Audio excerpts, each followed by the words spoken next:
এবার ঈদেও হয়নি ফেরা ঘরে, প্রিয়জন ছাড়া ঈদ কাটে মোর একলা অচিনপুরে।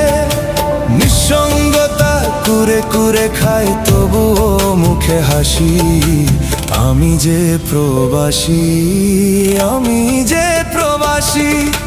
সবাই ভাবে প্রবাস মানেই রঙের দুনিয়া, কেউ তো দেখে না এই বুকে কি যে যন্ত্রণা। তবুও ভালো থাকুক তারা যাদের আমি ভালোবাসি, আমি যে প্রবাসী।